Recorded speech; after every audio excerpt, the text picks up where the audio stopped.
Welcome back to the Midnight Tapes. Get comfortable. Turn the lights down low, pull the blanket up, and let the rain settle in around you. Tonight, all 8 stories come from the roadside, the places we stop in the middle of a long night's journey.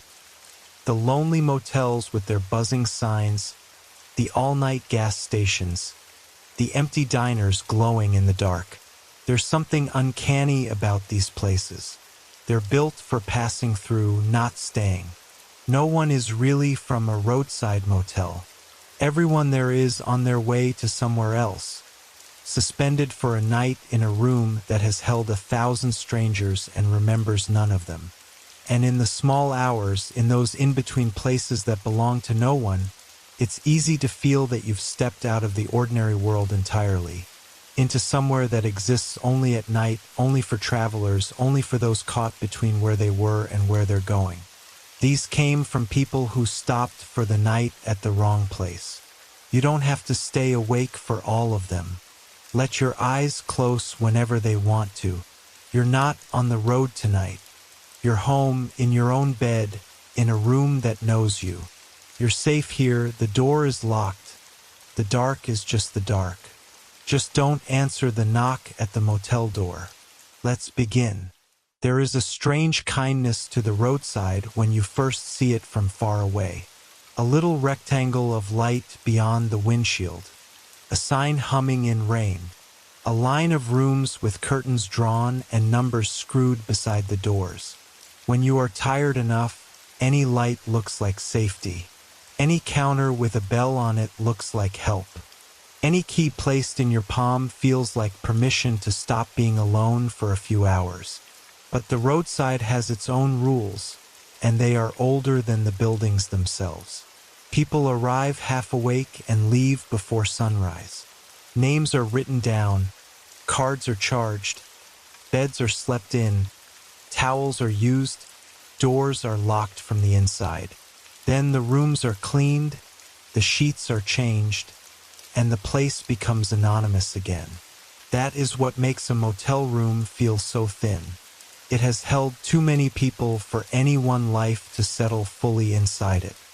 It forgets you because it has to, or maybe it only seems to forget, because remembering every traveler would be too much for the wallpaper to bear. So let this tape move slowly. Let the rain take the sharp edges off the stories. Imagine the low buzz of the sign outside the curtains, the muffled cars passing on wet asphalt, the vending machine light at the end of the walkway, the smell of old carpet and disinfectant and cooling coffee. These are not stories about monsters in castles or graves in moonlit fields. These are stories about the ordinary places where exhausted people stop, sign their names, take a key, and trust that when morning comes, the room will let them leave. Before the first story, listen for the shape of the road itself. It is not quite a place and not quite not a place. It is movement given pavement, a line drawn through weather and fields and towns that have closed for the night. A person on the road becomes temporary. Your home is behind you. Your destination is ahead. For a few hours, you belong to neither. That is why roadside places feel so powerful in the dark. They offer a borrowed identity at the exact moment yours feels thinnest. A motel clerk does not need to know who you are in the full daylight sense. They need a name, a card, a plate number, a signature. A gas station camera does not care about your childhood or your plans. It sees your car under the canopy, your hand on the pump, your face bleached by fluorescent light. A diner waitress at 2 in the morning asks whether you want coffee, not what you are running from. These places reduce a life to small transactions, and most nights that is a relief. You can be tired there. You can be anonymous. You can be only a traveler. But anonymity has a shadow. If no one knows you, then no one knows when you are not quite yourself anymore. If you vanish before checkout, the room can be cleaned. If your car remains too long, it can be towed. If a name is written in a book and then never spoken again, the ink dries just the same. Roadside places are experts at absorbing interruption. They have to be. Every night brings strangers in various states of exhaustion, grief, fear, anger, loneliness, and need. The walls hear all of it, and by morning the beds are made again. That is why the stories on this tape move slowly. The horror is not only in what appears, but in how easily it fits into the routine. A room key handed over, a coffee poured, a knock answered, a signature entered, a sign believed, a guest allowed to stay one more night, and then another, and then all the nights that follow. The roadside does not always seize people. Sometimes it simply gives them the shape of an ordinary decision and waits for them to make it. The room they don't rent. I worked the front desk at a roadside motel for a couple of years. The overnight shift, checking in the late travelers, watching the empty lot, killing the long quiet hours. It was a decent enough job. But on my first night, the owner trained me on one rule that mattered more than all the others. He pointed to the room keyboard, to one hook, room 13, and he told me, never rent room 13. No matter how full we were, no matter who asked, no matter what, the room stayed empty. Always. He didn't explain, and the way he said it, I didn't ask. I followed the rule for a long time without questioning it. Room 13 stayed dark and empty and unrented, its key on its hook, and that was simply how things were. But one stormy night, packed full, a desperate traveler came in soaked and exhausted, begging for any room, and we had none except 13. And the owner wasn't there, and the traveler was so tired, so wet, so insistent, and it was just a room, just superstition, just an old man's quirk. I gave him room 13. I told myself it would be fine. I broke the rule. He checked in around midnight, and around 2 a.m., the calls started. Room 13, on the front desk phone. The guest's voice frightened, confused. There's someone else in the room, he said. There's someone in here with me. I told him I'd come check. The room was empty when I'd given it to him. Surely he was dreaming. I went down. I knocked. He let me in, pale and shaking, and the room was empty. Just him, the bed, his bag. I assured him I left. 20 minutes later, he called again. They're in the room. They're standing in the corner. They keep getting closer. Please. Again I went. Again the room was empty. Again he swore someone was there. Someone I couldn't see. Someone he could. The calls came closer together through the night, more frightened each time. The guest insisting the room was filling up, that it had started with one figure in the corner, and now there were several, and now the room was crowded with them, silent figures filling room 13, pressing closer to him and only him able to see. By the last call, near dawn, he could barely speak for terror, whispering that the room was packed full of them now, that they were all around his bed, that there was no room left, that they wanted their room back. And then the line went dead. I ran down with the master key. I unlocked room 13, and it was empty, completely empty. No guest, no bag, no sign anyone had ever checked in. The bed made, the room dark, untouched, as though room 13 had never been rented at all. Because it never is. That's the rule. The owner returned that morning, and I confessed, and he just nodded, tiredly, and went and took the room 13 key off the board and put it in his pocket, where it has stayed ever since. It's their room, was all he said. We just keep it empty for them. Rent it out, and they have to make room for the living. And they don't like to make room. The rain's still falling. Stay with me. Here's the next one. I should tell you what the motel looked like because that matters. It was not a grand old place with chandeliers or history written proudly on a plaque. It was a plain two-story roadside motel, built in a shallow U around a cracked parking lot, with a soda machine humming under the stairs and a little office that smelled of coffee, dust, and the citrus cleaner we used on the counter. The rooms were almost all alike.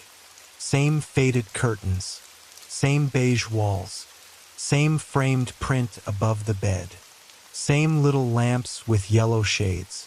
That sameness was part of the comfort. A traveler could arrive from any state, any highway, any stretch of bad weather, and know exactly what kind of night waited behind the door. Room 13 looked the same from outside, and that was the first trick of it. Nothing marked it as forbidden. No boarded window, no stained threshold, no feeling that would warn a tired person away. Its number was screwed to the door in the same brass-colored plastic as all the others. The curtain was always drawn. The parking spot in front of it was always empty. During the day, when the sun reached that side of the building, it looked almost harmless, just another door in a row of doors. But at night, on my rounds, I found that I never liked walking past it. I would not have admitted that then. I was young enough to be embarrassed by fear. Still, my steps always quickened just a little when I passed that door. The owner had been in the motel business most of his life, and he was not a dramatic man. That was why his rule carried weight. He could complain for 10 minutes about a leaking faucet or a guest stealing towels, but when it came to room 13, he used very few words. He did not tell a campfire story. He did not lower his voice to entertain me. He simply pointed at the key and said what was not to be done. Never rent it. Not during storms. Not during conventions. Not even if someone cried at the desk. When a practical man gives an impractical rule in that tone, you should believe that the practical reasons are buried somewhere under it. For months, the rule became part of the routine. I learned the strange little theater of overnight motel work. Truckers paying cash and wanting no conversation. Families dragging sleeping children across the lot. Couples arguing quietly because the road had worn them down. Men in business shirts who looked lonelier than anyone else. I learned which rooms had weak air conditioners, which shower took longest to warm, which guests would ask for extra pillows before they even finished signing in. And through all of it, room 13 remained a dark square in the pattern. An absence, a room-shaped silence. That stormy night, the traveler who came in had the look of a man who had held himself together for too many miles. Rain ran off his jacket onto the lobby mat. His eyes were red from the road. He did not bargain or threaten at first. He only asked whether there was anything at all. I told him no because that was the truth I was supposed to give. But I could see the row of keys behind me in the reflection of the lobby glass. I could see room 13 hanging there, spare and possible. The fact that the key existed became an accusation. A room unused while a living man stood soaked and exhausted before me. That is how rules get broken. Not with arrogance, usually. With pity. With the terrible feeling that you are being cruel by obeying. When I handed him the key, there was a small resistance in the metal, or perhaps only in my own hand. He took it with relief so pure that I almost relaxed. He thanked me 3 times.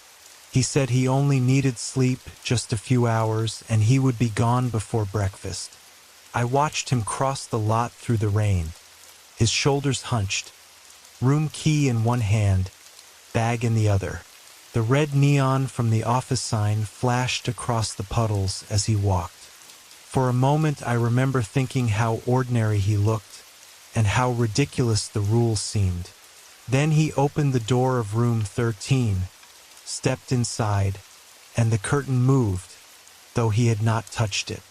The first call came as the original story says, but what I remember most is the sound behind his voice. Not another voice, not a crash, not a whisper. Thickness. The line sounded crowded, as if many people were breathing very quietly around the receiver. He kept pausing between sentences, listening to something I could not hear, and each pause made him sound less like a customer reporting a problem and more like a child trying not to wake someone in the room with him. When I went down the first time, rain blew against the walkway and the light above his door flickered as I knocked. He opened so quickly that he must have been standing directly behind it. Inside, nothing was visibly wrong. That was the worst part. The bedspread had been pulled back. His suitcase sat open. The little lamp glowed beside the bed. Empty corners, blank walls, bathroom door open. But the room felt occupied in a way my eyes could not prove. It had the heavy, held-breath feeling of an elevator with too many people in it. I remember apologizing, awkwardly, as if I had walked in on someone. The guest watched the corner by the television with such naked terror that I found myself looking there too, again and again, trying to see whatever was taking shape for him. By the third call, he had stopped asking me to come. He asked me to change his room. He asked if he could sleep in the lobby. He asked if he could sit in my car until morning. I told him yes, of course, come to the office, but he would not cross the threshold. He said they were between him and the door now. He said they were not touching him yet, but they had moved close enough that he could feel cold through the blanket. He said one of them had bent down beside the bed and whispered in his ear, and what it whispered was not a threat. It was a question. It asked why he was in their room. When I opened the door after the last call, the air inside was colder than the storm outside. The bed was made with a precision I had not left it in. His suitcase was gone. His wet footprints were gone from the carpet. Even the registration card at the front desk later seemed wrong, as if the ink had faded overnight. But I remembered him. I remembered his face, his hands shaking around the receiver, the way he had said there was no room left. And from that morning onward, I understood that some empty rooms are not empty because no one is inside them. Some rooms are empty because whatever occupies them needs all the space, and the living take up too much room. There were practical consequences after that night, which made the impossible harder to dismiss. The motel books were short one room but not one payment. The cash drawer contained the exact amount he had paid, down to the tax, though the registration card had lost his name. His car was not in the lot, but I remembered seeing it through the office window, a dark sedan parked crookedly in the rain. The police could not be called because what would I say? A man had rented a room we never rented, and by morning the room had undone him so completely that only my memory accused it. For weeks afterward, room 13 seemed more present than before. A room can be quiet in different ways. Before, it had been a rule. After, it had become a witness. The curtain twitched sometimes when no air moved. The line on the office phone would light for half a second and go dark. Once, while restocking towels, I heard a sound from inside that room like furniture being shifted to make space. I did not investigate.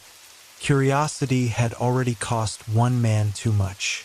The owner finally told me a little more, though never enough to satisfy the part of me that wanted facts. He said the room had been trouble from the first year the motel opened. Guests assigned there complained of crowds, of whispers, of waking to feel the bed pressed down on all sides.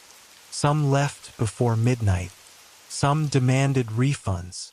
A few stayed silent, and those were the ones the staff feared most, because silence meant the room had persuaded them that whatever they saw was private. The policy of never renting it had not been born from superstition. It had been born from paperwork, police reports, and the quiet decision that profit from one room was not worth what the room took as rent. I asked why they didn't demolish it, seal it, tear out the walls. The owner looked at me with more pity than annoyance.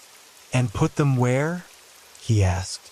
It was the first time I understood that he did not think of room 13 as a haunted room. He thought of it as housing. A terrible kind, perhaps, but housing all the same. Something had gathered there, or been gathered there, and keeping the door closed was not denial. It was management. His job, as he understood it, was to operate a motel for travelers both temporary and permanent, and to make sure the two groups did not overlap. After I quit, I dreamed of the guest sometimes. In the dream, he stands in the lobby, dry now, holding the key. He never accuses me. That would be easier. He only looks confused, as if he still believes he should be able to leave in the morning. Behind him, the hallway stretches longer than any motel hallway should, and every door bears the number 13. When I wake, I remember the owner's warning and the guest's gratitude when I gave him the key, and I think of how thin the line is between mercy and invitation. Sometimes the kindest thing you can tell a desperate traveler is no. I have sometimes wondered whether room 13 would have left him alone if he had behaved differently, if he had spoken politely into the corners, if he had set his bag down and said, "I know this is your room, I only need a few hours." That thought is tempting because it turns terror into etiquette. It suggests there might have been a correct way to survive the mistake. But deep down, I do not believe it. Some boundaries are not negotiated. Some rooms do not punish rudeness. They punish presence. Years later, I drove past the motel after it had changed owners and names. The building had been repainted a color that looked cheerful in online photos and sad in person. The room numbers were different, but I counted the doors and found the one that had been 13. Its curtain was still drawn. A new sign promised renovated rooms, free Wi-Fi, weekly rates. I slowed but did not stop.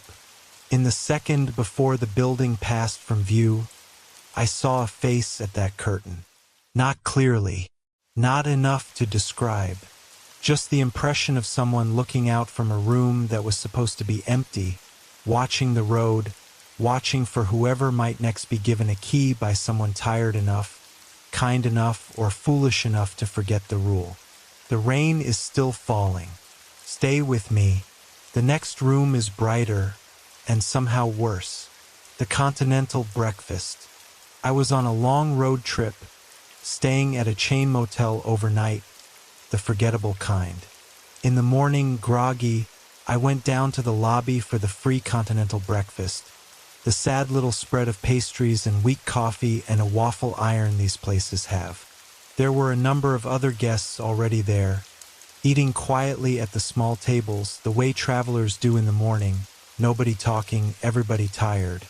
I got my coffee and a pastry and sat down among them, and it was the most mundane scene imaginable, and I thought nothing of it. First, it was a small thing that snagged my attention.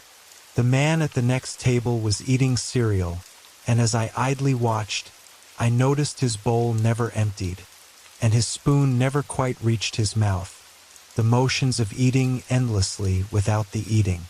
I looked around the breakfast room then, really looked, and the wrongness settled over me slowly and completely. None of them were eating. All of them made the motions, lifting cups that never tipped, chewing food that never went in, turning pages of newspapers decades out of date. And none of them looked up. None of them acknowledged each other or me or anything. They sat at their little tables in their travel clothes, performing the motions of a motel breakfast, silent, fixed, repeating. I went very still with my coffee, and I began to notice the details that confirmed it. Their clothes were from different eras, some recent, some decades old, one or two older than that. The newspaper headlines, where I could see them, spanned years and years.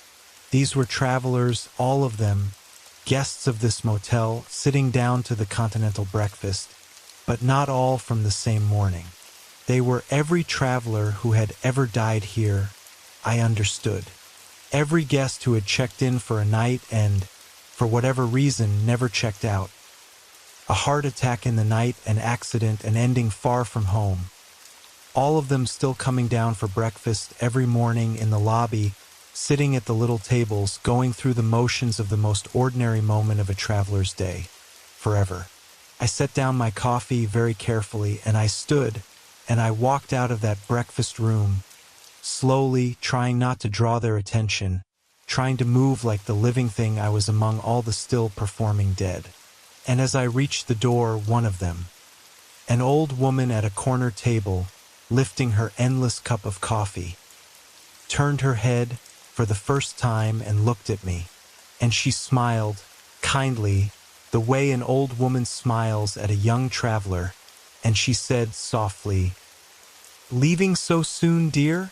You should stay for breakfast. Everyone stays eventually. It's the most important meal of the day." I checked out without going back to my room for my bag. I bought a new toothbrush down the road.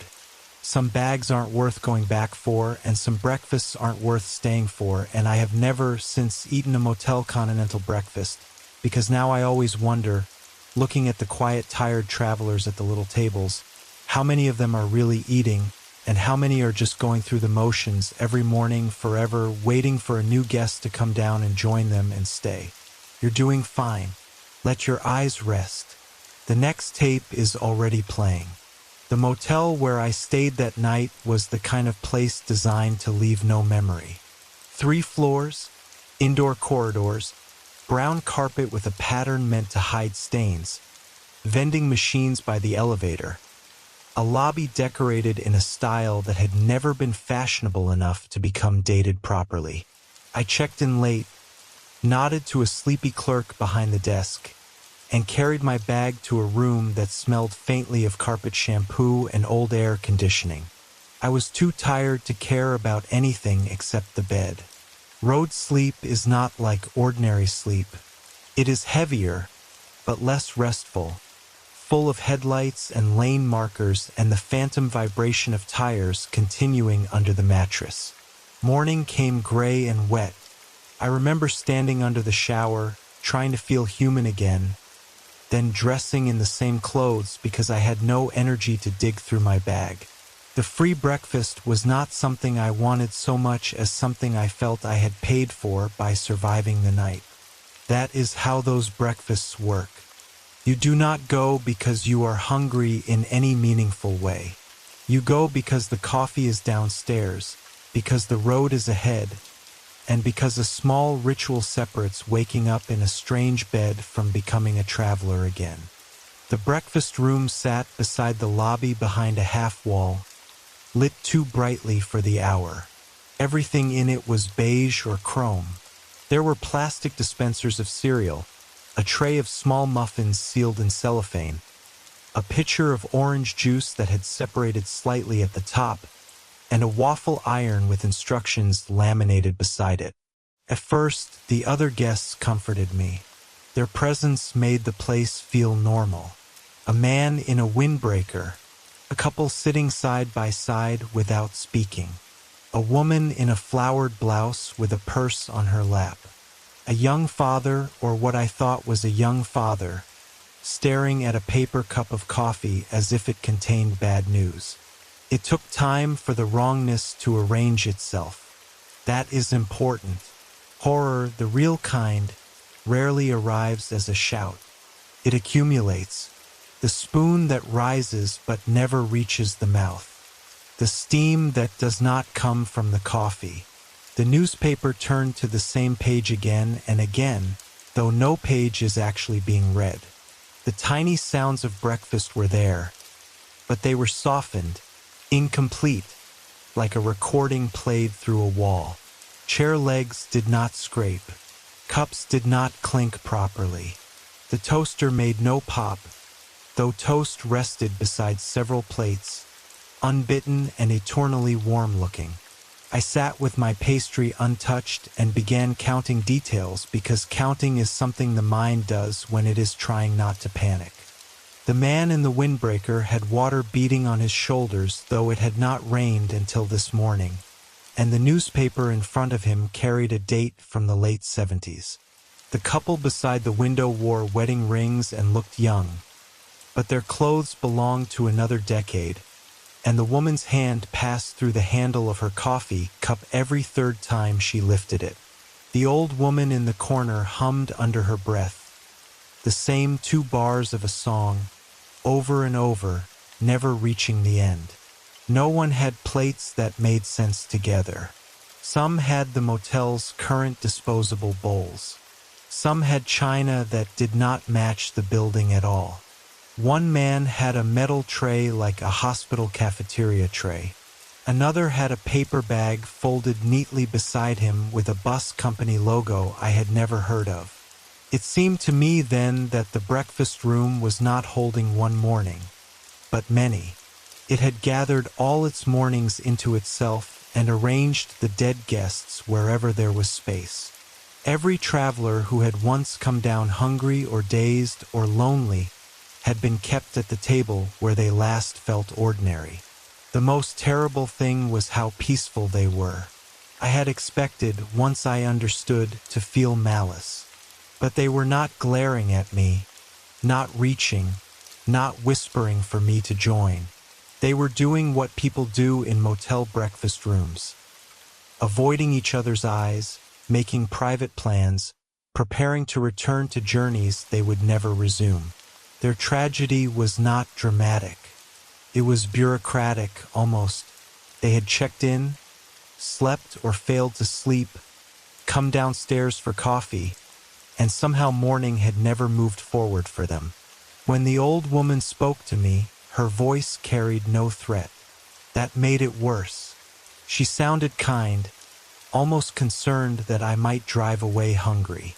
Her invitation had the warmth of habit, the way someone in a church basement might insist you take another sandwich. Stay for breakfast, dear. Everyone stays eventually. I believed, absolutely, that if I sat back down, if I lifted the cup, if I took one bite of that pastry, I would not feel a hand seize me. No lights would flicker. No door would slam. I would simply become another quiet guest at another small table, beginning the first motion of a meal that would never end. I left my bag because possessions belonged to the version of me that had not yet seen the breakfast room. Let the room keep my shirt, my razor, my phone charger. Let the motel have proof that I had stayed. I walked out with nothing but my keys and the taste of untouched coffee in my mouth, and I did not breathe properly until the highway had swallowed the building behind me.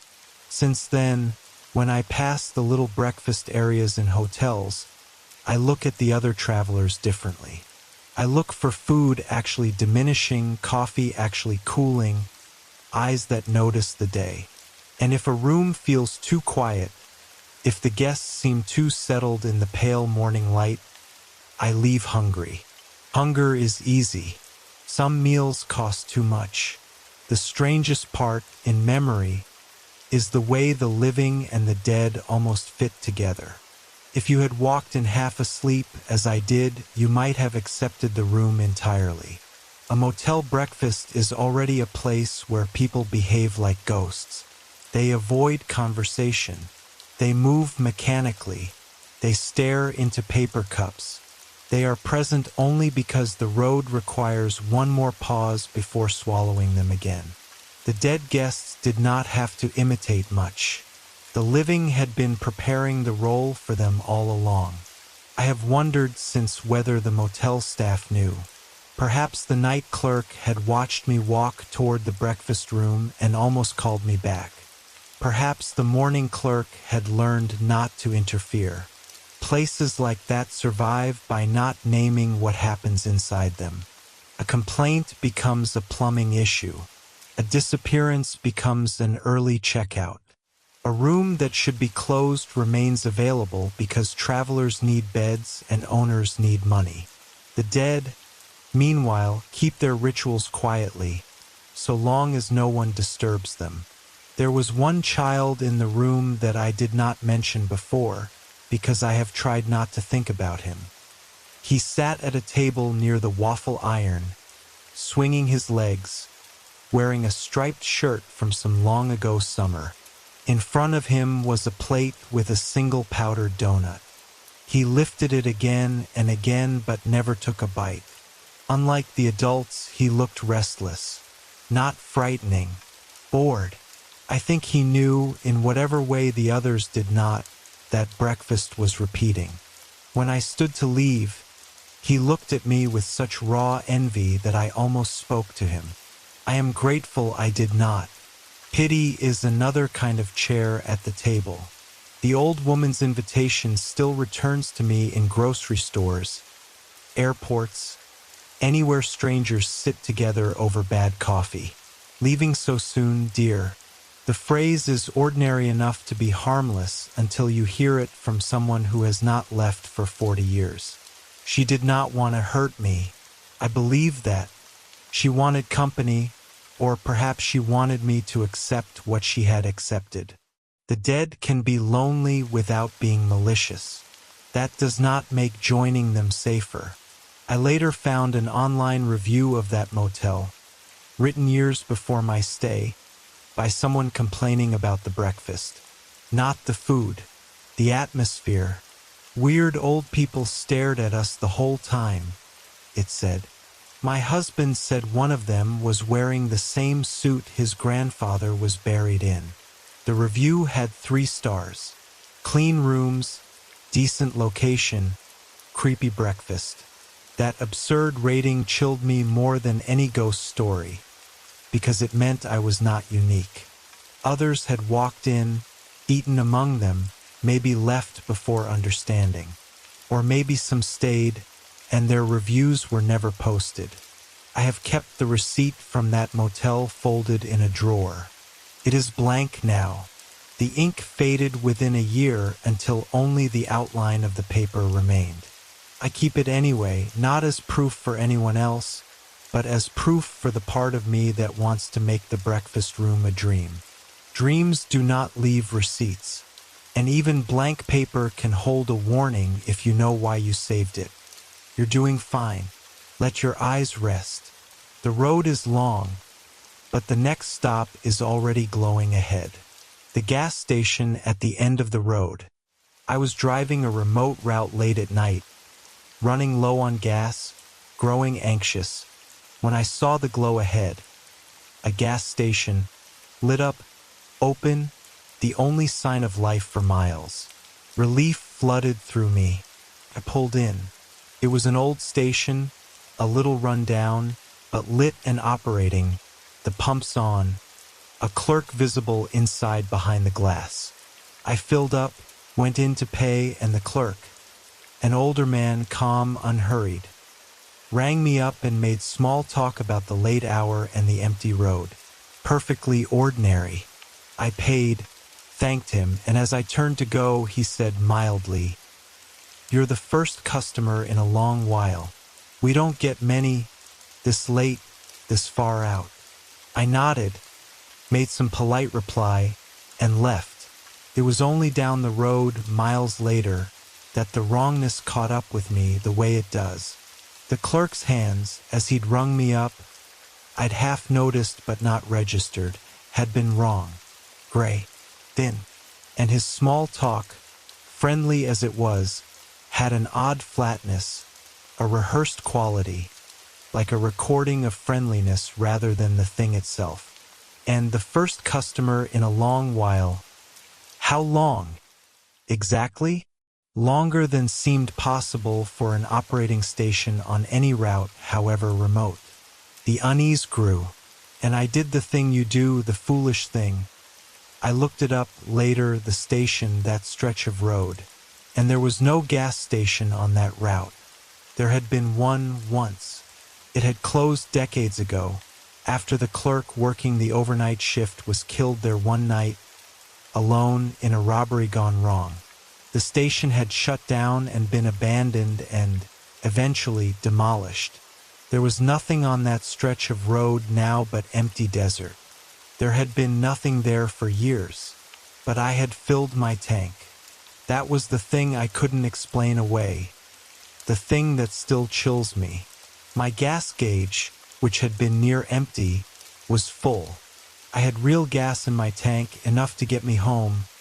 Gas I had pumped at a station that did not exist, that had been gone for decades, demolished, empty desert. I had been served by a clerk who died there a lifetime ago, still working his overnight shift, still ringing up the rare traveler, still making his flat, friendly small talk, still doing the job he'd been doing the night he was killed. And the gas was real and got me home, and I have never been able to understand it, and I have never wanted to. I drove that route once more, years later, in daylight, half hoping and half dreading to find the station. There was nothing. Empty desert, a flat expanse where my memory insisted a gas station had stood and served me in the dark. No foundation, no sign, no pumps, nothing. Just the long empty road and the desert and the place where, on a night I was desperate and low on fuel, a dead man at a demolished station had filled my tank and sent me on my way, the first customer he'd had in a long while, and told me kindly to drive safe. And I think sometimes that he wasn't a horror at all, that he was just a working man who died at his post and never stopped doing his job, still there in the dark, still helping the rare lost traveler who came through low on gas, still glad of the company. I hope that's what he was. I leave a little extra in the tank now, always, so I never have to find out what happens to the travelers who stop at his station too empty to leave. If your eyes are closed now, let them stay closed. You don't need to see for this one.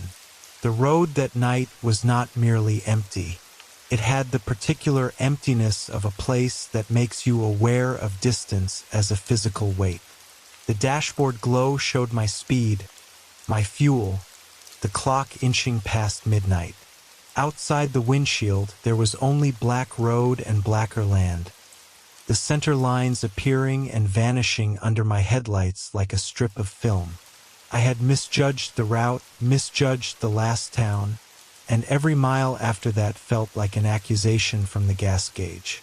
Anyone who drives remote roads knows the bargaining that begins when the needle falls too low. You promise yourself there will be a station around the next bend.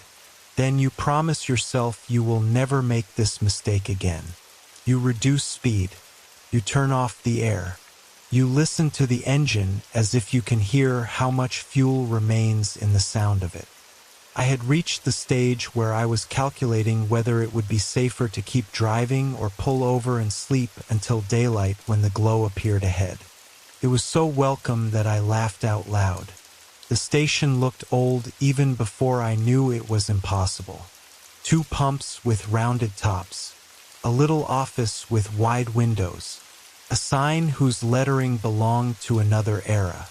The lights under the canopy hummed with a bluish-white buzz that made the rain shine like strings.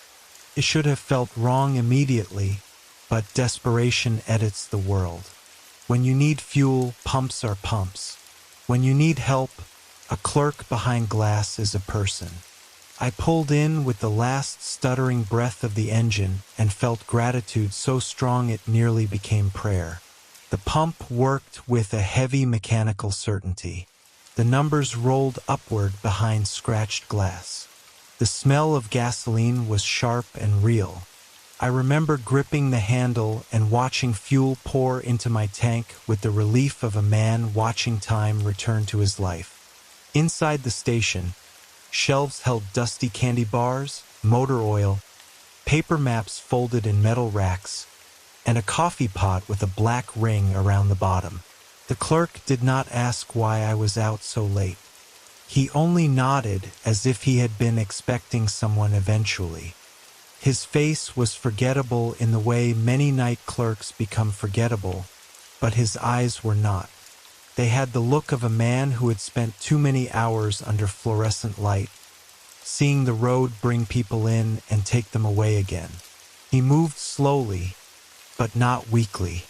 His uniform shirt had a name patch too faded to read. When he rang up the fuel, the register made a bell sound I had not heard since childhood.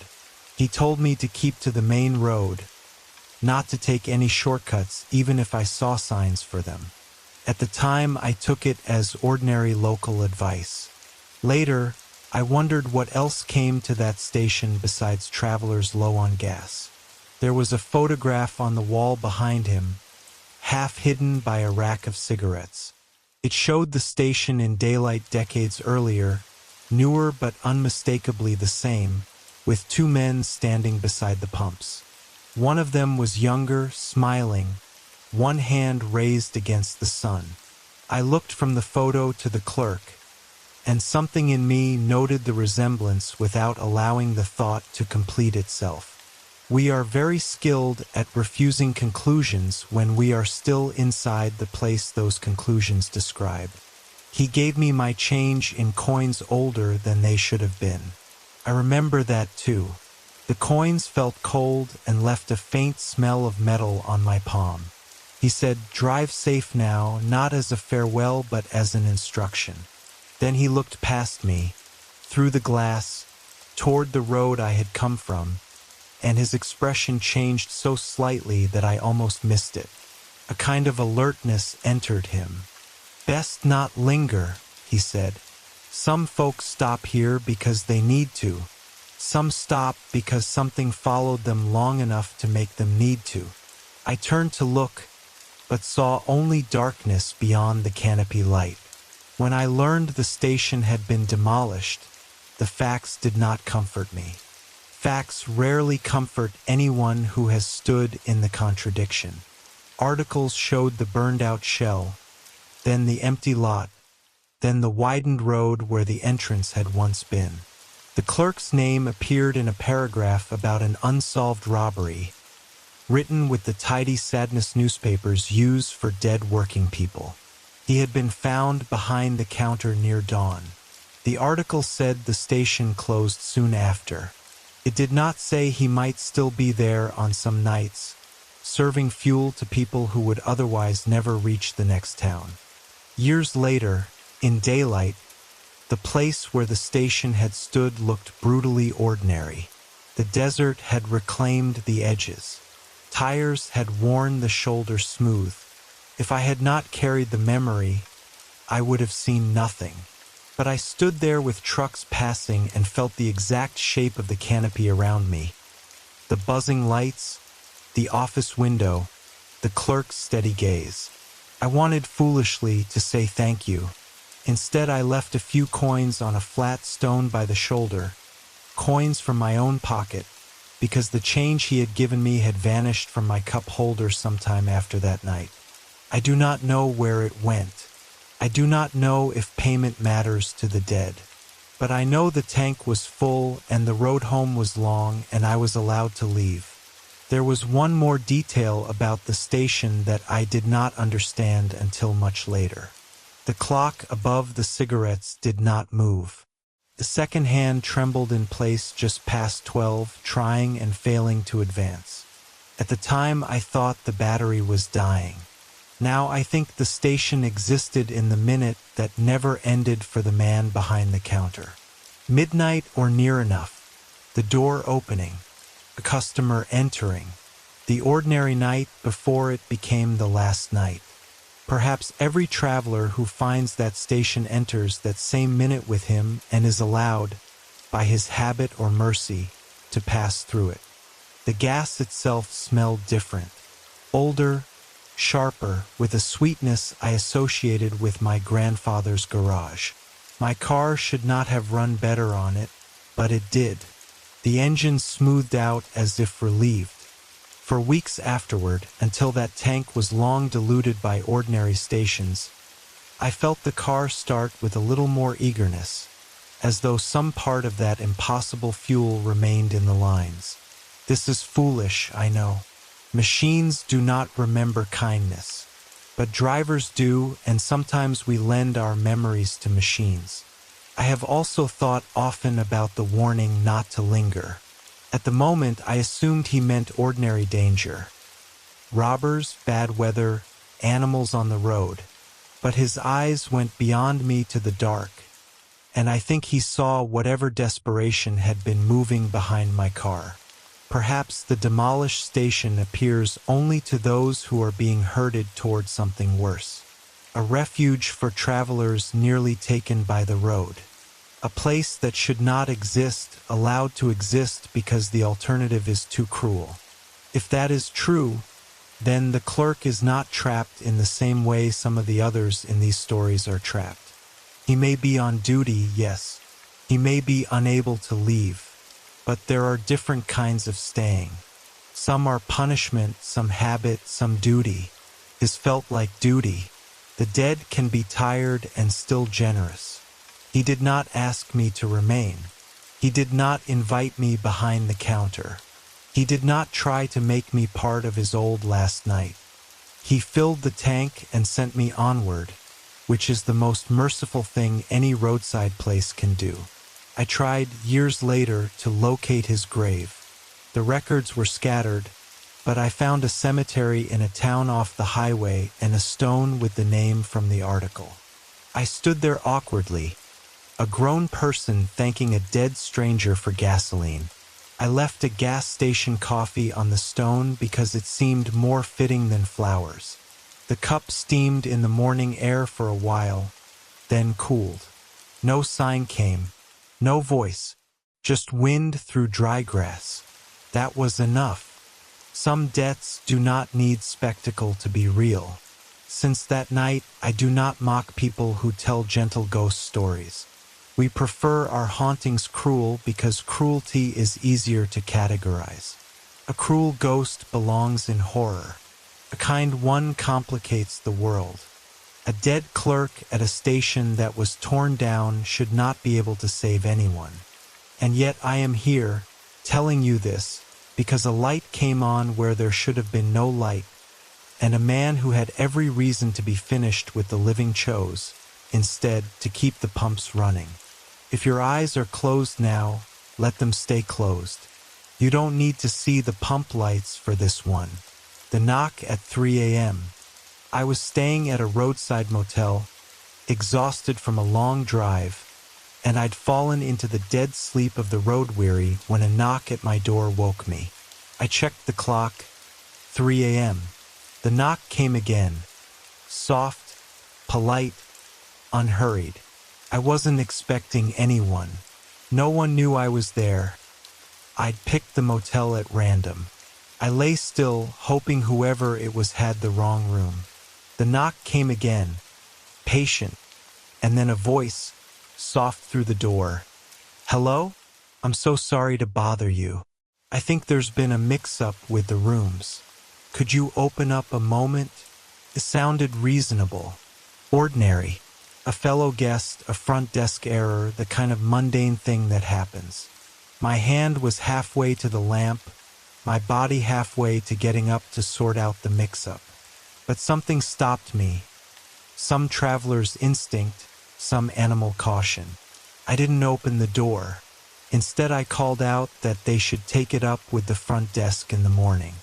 And the voice, still soft, still polite, said, "Oh, but the front desk sent me. They said you could help. They said you'd understand.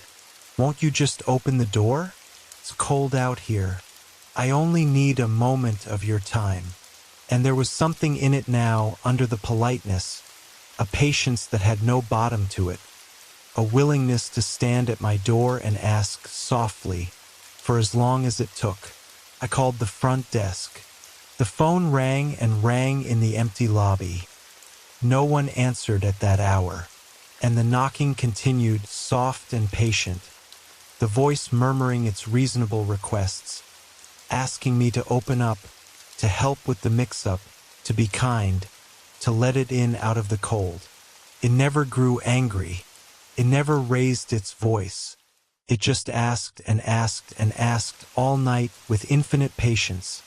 A polite, soft voice at my motel door at 3 a.m. requesting, ever so reasonably, to be let inside. I sat on the bed with my back against the wall, and I did not open the door, and I waited for the dawn. It stopped at first light. The moment the sky began to gray, the knocking ceased, the voice fell silent, and I felt, the way you feel these things, that whatever had stood at my door all night had gone. I checked out at the front desk at sunrise, shaken, and I asked the morning clerk, carefully, whether there'd been any mix-up with the rooms in the night, anyone sent to my door. The clerk looked at me strangely and said no, and then, more quietly, asked which room I'd been in. I told her. She nodded slowly, and she said, "You didn't open the door, did you?" Not a question. I said I hadn't. She looked relieved, and a little sad, and she said, "Good. The ones who open the door for the 3 a.m. knock, we don't see them check out. We just find the room empty in the morning, and the bed not slept in, and the door standing open. Whatever knocks at that hour in this place, you did right not to let it in. I have never opened a motel door at 3 a.m. since, no matter how soft the knock, no matter how reasonable the voice, no matter how badly it wants so politely to be let in out of the cold. Breathe slow. The rain has you. Here's the next. Motel sleep is never completely deep, no matter how tired you are. Part of you remains awake because the room is strange. The air conditioner rattles in a rhythm your body does not know. The mini fridge clicks on and off like a thought returning. Cars pass outside the curtains, and their headlights sweep briefly across the ceiling, making the room seem to move. I had driven 14 hours that day, through rain, construction, and the kind of fatigue that makes every mile feel slightly unreal. By the time I checked in, I wanted nothing from the world except the inside of that room and the lock between me and everyone else. I remember setting the chair under the door handle, though I told myself I was being ridiculous. I remember leaving the bathroom light on because the room was too dark without it and too bright with any other lamp. I remember the wallpaper pattern beside the bed, a faded vine design repeating endlessly in the yellow light. These details matter because when the knock came, they all became painfully sharp. Fear has a way of developing the world around you like a photograph in chemical water. The first knock was so polite that I almost ignored it. Not a pounding, not an emergency. 3 small taps, spaced perfectly, the kind of knock made by someone who does not want to wake the neighboring rooms. That was what made it sinister later. It knew how not to sound sinister. It sounded embarrassed to be bothering me. It sounded human, inconvenient, maybe a little cold, and for the first few seconds I hated myself for being afraid. The voice chose its words carefully. A mix-up with the rooms. Front desk sent me. Could you open up a moment? Everything it said belonged to the world of small travel problems, the harmless bureaucracy of hotels and keys and wrong assignments. If it had screamed, I would never have moved. If it had threatened, I would have called the police without hesitation. But reasonableness can be a hook sharper than threat. It gives you room to imagine yourself rude. It makes the danger your failure of kindness. I got close enough to the door to see the thin strip of darkness beneath it. There should have been shadows of feet in the exterior light. There were none. That stopped me more than anything the voice said. I stood with my hand hovering near the chain and understood that whoever was outside had knocked without standing where a person would stand. Or else there was no one there in the way I understood bodies. The voice came again, gentle as before. I know you're awake. I can hear you breathing. After that, I sat down on the edge of the bed and did not move for a long time. It tried different approaches through the night. That is the part one do not like remembering. It was not one performance. It was many. At first, it was the confused guest. Then it became a woman, or sounded close enough to a woman that I wondered whether two people were out there. Then it sounded old, then young. Once, very briefly, it sounded like my brother, who lived 3 states away and did not know where I was. It said my childhood nickname in his voice, soft through the motel door, and my hand actually reached for the lock before sense returned. I have never forgiven it for that. Not because it was cruel, though it was, but because for 1 second it proved it had access to something private. The clock moved with impossible slowness. I watched the red numbers change from 3:17 to 3:18 and felt as if an hour had passed. Outside, the walkway light buzzed. Somewhere a vending machine clunked and settled. The knock came whenever I began to hope it had stopped. 3 taps, a pause, a reasonable request. Sometimes it said it was cold. Sometimes it said it was hurt. Sometimes it said it had my room by mistake and I was the one who needed to leave. That last version frightened me most. It spoke with the crisp authority of a clerk and said the room was not mine, had never been mine, and if I stayed behind a door that did not belong to me, there would be consequences at checkout. Near dawn the voice grew softer, not weaker, more intimate. It no longer pretended much. It said, "I only need you to make the choice. I can't come in unless you make the choice. That's all a door is really, a place where someone chooses." It said this almost kindly, as if explaining policy. I kept my back against the wall, my eyes on the chain, and I understood that all night it had not been trying to break anything. It had been trying to make me participate. The morning clerk's reaction confirmed the rules of that place. She did not ask what the voice sounded like. She did not ask whether I was sure. She asked only whether I opened the door, because that was the only fact that mattered. Behind her, the little rack of room keys hung in neat rows.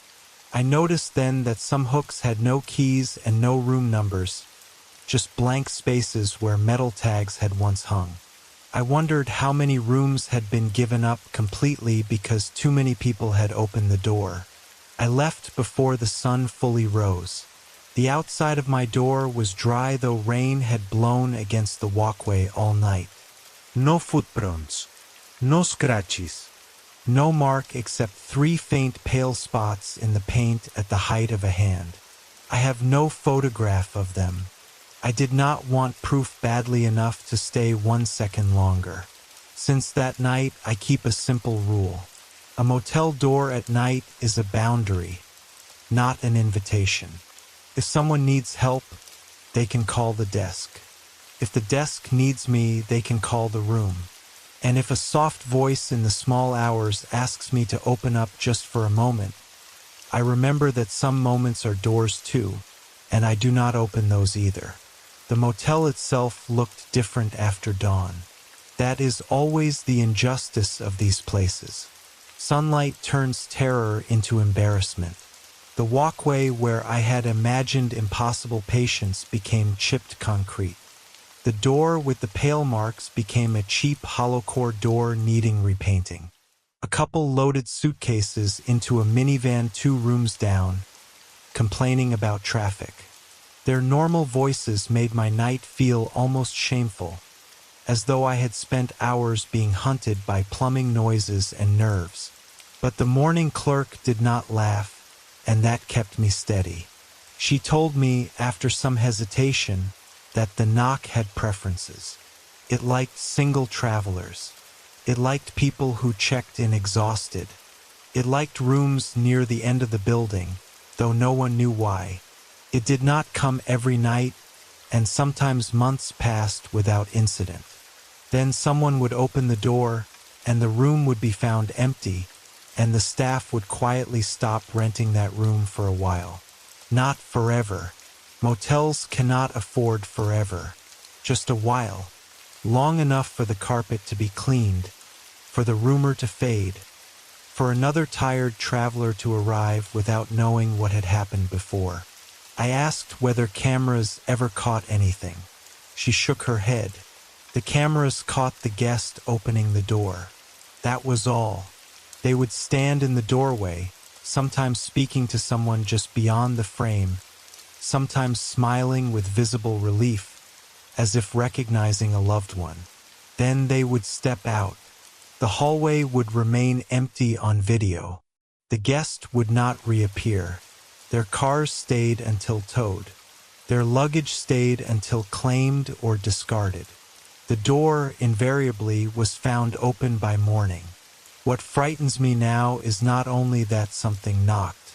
It is that it knew loneliness well enough to imitate relief. A knock is not merely a sound. It is a promise that someone has come to your door, on the road, far from home, half asleep and sealed in a room that belongs to no one. A knock can feel like proof that the world still contains people. The thing at my door used that.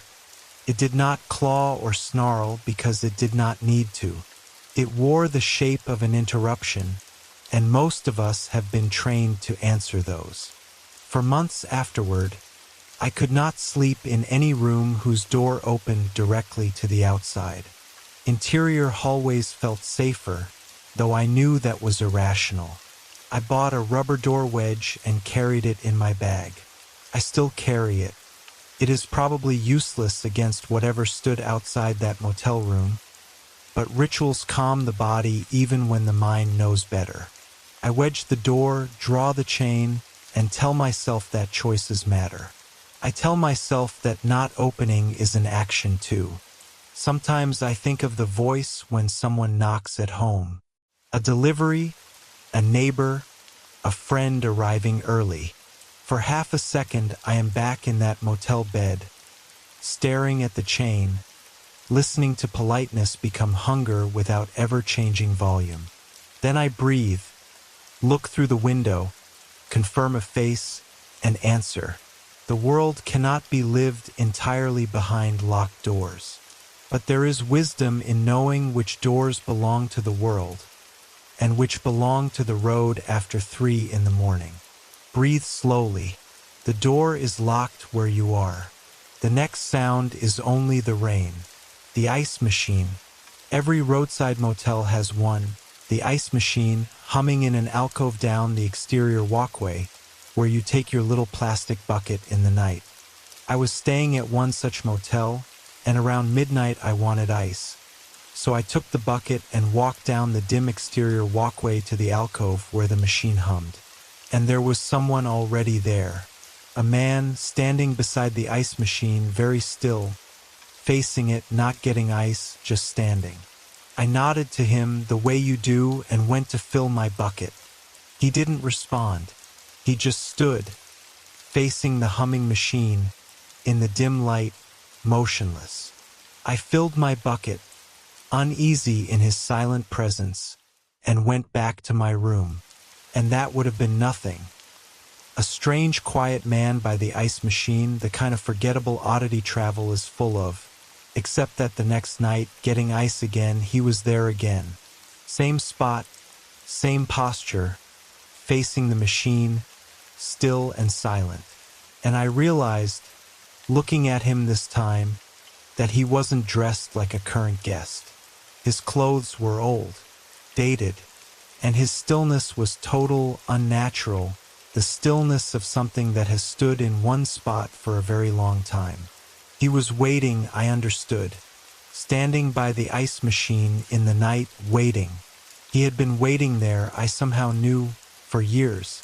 I asked the front desk about him, the man by the ice machine. The clerk, an old-timer, didn't seem surprised. He told me the story in the flat way these stories always come out. Years ago, a guest had gone out to the ice machine in the night and had a heart attack there, alone in the alcove, and died and wasn't found until morning, slumped by the humming machine with his little bucket. And ever since, the old clerk said, he'd been seen there at night, standing by the ice machine, waiting, the way he'd been waiting for help that never came in time. "He's just waiting," the clerk said. "Waiting for someone to find him. Waiting for help. He doesn't know it's too late. He's been waiting a long time." I went back to the ice machine that night on purpose, the bucket just an excuse. He was there, as always, facing the machine, still and waiting. And I did the thing the clerk's story had made me want to do. I stood beside him and I said gently into the humming dark, "It's all right. Someone found you. You don't have to wait anymore. You can rest now." I don't know what made me say it. Felt right. And the man by the ice machine, who had not moved in all my visits, slowly turned his head and looked at me, and his face, old, tired, infinitely relieved, softened into something like peace. And he nodded once gratefully, the gratitude of someone who has waited a very long time to finally be found. And then he wasn't there anymore. Just the humming machine and the dim alcove and my bucket and the night. I checked out the next morning, and on my way past, I mentioned to the old clerk that I didn't think the man would be waiting by the ice machine anymore. The clerk looked at me for a long moment, and then he smiled, the first time I'd seen him smile, and he said, "Well, about time someone found him. Some of the things that linger at the roadside aren't waiting to hurt you. Some are just waiting to be found and told it's over and allowed at last to rest. Almost there. Stay soft. Here's the next one." The ice machine was at the far end of the second-floor walkway, in a recessed alcove lit by a plastic-covered fluorescent bulb. During the day, you would hardly notice it. At night, it became a destination. The machine's hum carried down the row of rooms, a low mechanical drone that mixed with the rain gutter and the distant highway. Every motel has a sound like that, something always running, always cold, always working for guests who may or may not come. I had arrived late and restless, too tired to sleep and too awake to lie still. The room had a stale heat trapped in it, and the little bucket beside the sink seemed to offer an errand simple enough to occupy my mind. Walk outside, fill it with ice, come back, the kind of small action that tells the body the night is ordinary. I slipped on my shoes, took the bucket, and followed the walkway past doors with muted televisions glowing under them. The motel smelled of rain on concrete and old cigarette smoke baked into the paint. The man by the machine did not look at me when I approached. That was the first thing. Most people glance over, even if only to acknowledge sharing space. He stood with his hands at his sides and his head slightly bowed, as if listening to the ice shift inside the machine. His bucket sat on the ground beside him. It was empty. I said something like, "Long night," or "How's it going?" He gave no answer. The machine rattled, dropped a load of ice somewhere deep within itself, and the sound made me flinch because he did not. His clothes were not costume old, not theatrical, just quietly outdated in a way that took my brain time to notice. The cut of his jacket, the width of his tie, the heavy shoes polished though wet at the toes. His hair was combed carefully, with the neatness of someone traveling for business in another decade. He looked like a man who had stepped out of a photograph and become stuck in the least important part of his night. The next time I found him there, a strange sadness settled over my fear. He was in exactly the same position, the same angle of shoulders, the same empty bucket at his feet. It was raining harder that night, blowing into the open side of the alcove, and droplets had darkened one sleeve of his jacket. He did not shiver. He did not wipe his face. He seemed less like a person waiting for ice and more like the memory of a person waiting for something that should have happened long ago. When the clerk told me the story, he used the machine's old nickname without thinking. The coffin, he called it. Then he apologized and said that was what the staff used to call it after the man died. A terrible nickname, he admitted, but motel staff become cruel in the way people do when sadness repeats too often. The guest had come out late for ice before a long morning drive. A heart attack, they thought. Quick, maybe, maybe not. No one heard him over the air conditioners and passing trucks. By morning, his bucket had spilled, and the ice had melted around him into a clear puddle. I asked why no one had told him. The clerk looked at me then as if I had asked something more practical than strange. Some folks don't hear just anybody, he said. Some need the right person, or the right night. He slid a room key across the counter for another guest and went back to his crossword. But after that, I could not stop thinking of the man standing alone beside the humming machine, waiting through years of nights for someone to notice not merely that he was there, but that he had been left. So I went back, not bravely. I do not want to make myself sound better than I was. My hands shook around the plastic bucket. The walkway seemed longer than before. At every door, I expected someone to open it and tell me not to interfere, that the dead had their routines and the living should keep out of them. But no one came out. The machine hummed. The man stood, and I stood beside him close enough to see that his face, from the side, was not frightening at all.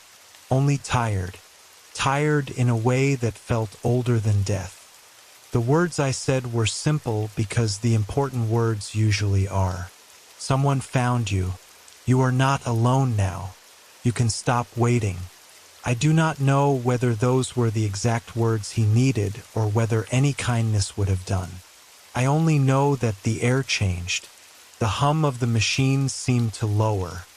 He turned his head slowly, and for 1 second I felt the full weight of his waiting. All those nights layered together, all those guests passing within feet of him, buckets in hand, never seeing, never understanding. When he vanished, he did not disappear like smoke or flash like a movie ghost. He simply became less present until the alcove contained only rain, fluorescent light, and the machine. His bucket was gone too. That detail undid me for some reason. The empty bucket, the symbol of the errand that had trapped him, had finally left with him. I stood there crying quietly with my own ice melting in my bucket because I did not want to move and break whatever peace had just settled. Afterward, I paid more attention to roadside places. Not with fear exactly, though there was fear in it. With respect. A motel is full of unfinished moments. Someone meant to call home and did not. Someone meant to sleep and keep driving. Someone meant to get ice and come back to a room where the television was still on. Most of us complete those little loops without thinking. Some people do not. And sometimes, maybe, all a lingering soul needs is not exorcism or courage, but a witness. Someone to say, yes, I see you. Yes, someone found you. Yes, the errand is over now. The next morning, the alcove looked ordinary enough that I almost resented it. A wet floor sign leaned nearby. Someone had spilled soda in the corner. The machine had a sticker warning guests not to reach inside. There was no trace of the man, no spiritual residue that a person could photograph and show friends later. I stood there in daylight with my empty bucket and thought about how many endings leave no mark at all. A person can die 10 feet from a row of sleeping strangers, and by afternoon there may be only a mop bucket and a staff member muttering about inconvenience. The old clerk told me that after the man vanished, the ice machine stopped breaking down. Apparently it had been temperamental for years. Jamming, flooding, freezing solid, dropping ice at odd hours when no one pressed the button. Maintenance blamed age and humidity. The clerk blamed waiting. After that night, it hummed cleanly, almost gently. Guests used it without glancing over their shoulders. The alcove became only an alcove again. I was glad, but not entirely. This is hard to explain. Some part of me missed him, not because I wanted the haunting back, but because his absence made the story final. Before, he was waiting. After, he was gone. Mercy often feels like loss from the outside. The place where someone lingered becomes empty, and the emptiness proves that your kindness mattered. I think that is why people avoid helping the dead in stories. Not because they fear the dead only, but because release, when it comes, leaves you standing alone with the knowledge that a whole human sorrow passed through your hands. I kept the plastic ice bucket from that stay. Another foolish relic. It sits in a closet with old travel things, scratched and worthless. Every time I find it while cleaning, I remember the man turning his head. I remember the relief in a face that had forgotten relief was possible. And I remember that roads are full of people who died between destinations, in places no one loved enough to mourn them properly. Since then, I have made a habit of noticing. A roadside cross with plastic flowers. A faded photograph taped near a cash register. A staff member's name spoken by no one. These small recognitions do not change the world, but perhaps they change something just adjacent to it. Perhaps some of the dead do not need us to solve mysteries or avenge them. Perhaps they need the simplest human completion. Someone saw, someone cared, someone said, "You can stop standing here now." So if you find yourself at a motel ice machine late at night, and someone stands there too still beside it, do not be foolish. Do not reach out. Do not crowd the dead. But if fear gives way to sadness, and sadness gives way to a sentence kind enough to speak, perhaps speak it. Not every presence in the dark wants a door opened. Some only want the night to stop repeating. Almost there. Stay soft. The next guest has already written their name. The guest book. I managed a small old motel that still kept a paper guest book. A leather register at the front desk where guests signed in. An old-fashioned touch the owner insisted on. Part of my overnight job was to keep it current, to make sure every check-in was logged. I knew that book intimately, every page, every entry. My own neat handwriting recording the travelers who passed through. So I noticed immediately, one quiet night, when there was an entry I hadn't written. A name signed in the register for a check-in that hadn't happened. A guest who wasn't there. I assumed I'd forgotten logging someone, or a guest had signed themselves in while I stepped away. But the room listed beside the name was empty. I checked, the key on its hook, the room dark and unrented. A phantom entry, a name with no guest, in handwriting I didn't recognize, signed in the dead of night in a book I'd had in front of me the whole time. I crossed it out, unsettled, and moved on. The next night, 2 new entries appeared. Names I hadn't written, rooms that were empty, check-ins that hadn't occurred. And the next night, more. The guest book was filling itself, night by night, with the names of guests who weren't there. I started watching the book. I'd sit at the desk through the long night with the register open in front of me, determined to catch whoever or whatever was signing it. I never saw the pen move, but if I looked away, even for a moment, to the door, to the phone, to my coffee, and looked back, there'd be a fresh name, ink still wet, signed in that unfamiliar hand, for a guest who didn't exist. The names were old-fashioned, some of them. The dates beside them, when I looked closely, weren't always current. Some bore dates from years past, decades past. The book was being signed by guests from across all the years the motel had stood. Every traveler who had ever stayed, signing in again, night after night, filling the register with the roll call of everyone the motel had ever held. I asked the owner about the guest book carefully. He got quiet, and then he told me to stop crossing out the entries. "Let them sign," he said. "They like to sign in. It's the only thing they want, to be recorded, to have stayed somewhere, to leave their name in the book and know that someone kept it."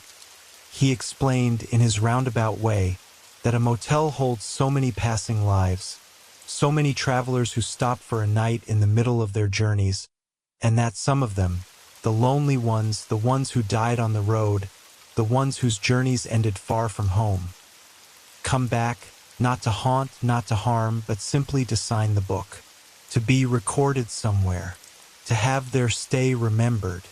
So I stopped crossing out the entries. I let them sign, and every night, the guest book filled with the names of travelers long gone, signing in again at the only place that ever kept a record of them passing through. And I came to find it almost comforting, that old leather book full of the dead signatures, a register of everyone who had ever needed, just for one night, somewhere to stay. I keep a guest book in my own home now. I don't know who signs it, but I never cross anything out. 2 more. Let your breathing slow with the rain. Here's the next. The register was old enough that guests liked to comment on it. "A real book," they'd say, as if they had discovered an antique in the wild. Most motels had long since moved to screens and databases, but our owner liked paper. He said a name written by hand meant something different from a name typed into a box. Ink had weight. A signature had a little piece of the person in it. I thought this was sentimental nonsense until the book began writing names I had not taken. It sat on the counter under a green-shaded lamp, its leather cover cracked soft at the corners, its pages ruled in columns. Date, name, address, room, vehicle, payment. My handwriting filled much of it from the months I worked overnight. I learned people's moods by their signatures. Angry signatures slashed. Tired signatures sagged. Lonely signatures were careful, almost formal, as if the writer wanted at least this one record to prove they were composed. The book became, against my expectations, a portrait of the road passing through. The first unfamiliar name was neat and old-fashioned. Not the name itself necessarily, but the script. Loops, pressure, a practiced hand from a time when handwriting was taught as discipline.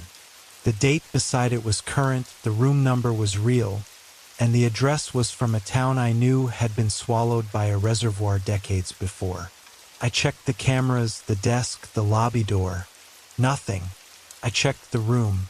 Empty. Yet the ink smudged when I touched it, still damp.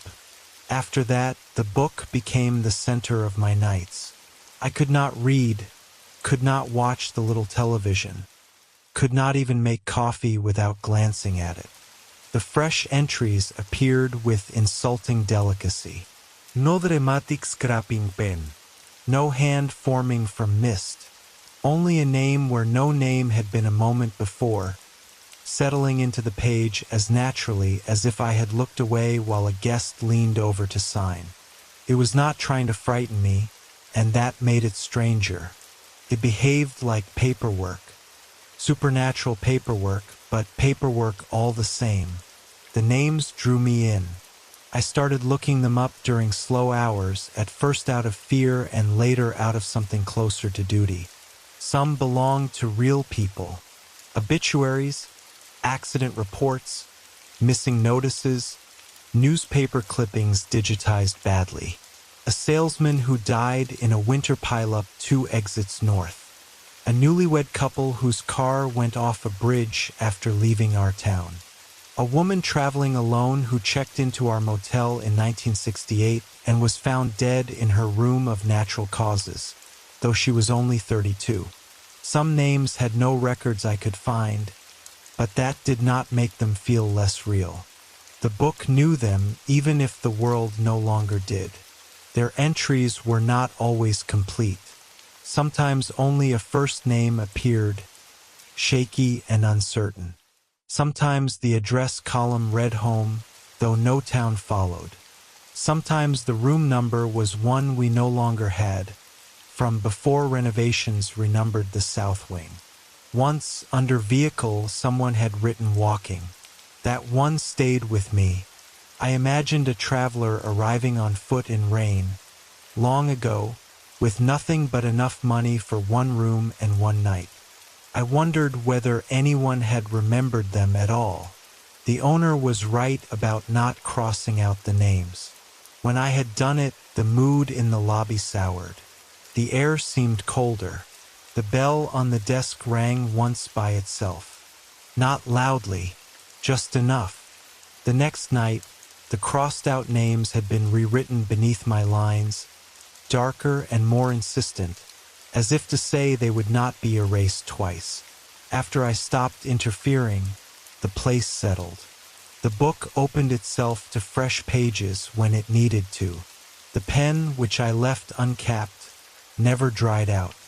I began speaking to them quietly when names appeared. Evening, Mr. Harper. Safe travels, Miss Lane. Room 22 was a good room. Felt foolish until it did not. A roadside motel may be the only place a life pauses long enough for a stranger to write it down. Most guests leave and vanish into the highway. For the dead travelers, the book was not a haunting so much as a ledger of belonging. They had passed through. The motel had witnessed it. The page would not deny them. One night, near the end of my time there, my own name appeared in the guest book. Not in the current dates column, but far ahead, on a page I had not reached, in handwriting I recognized with a sick little twist. My own, older and less steady.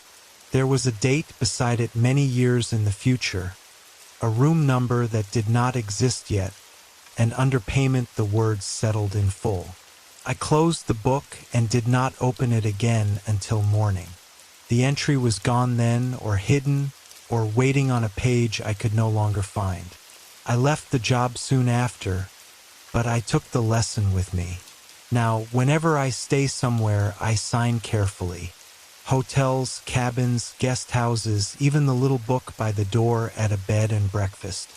I write my name as if it matters because perhaps it does.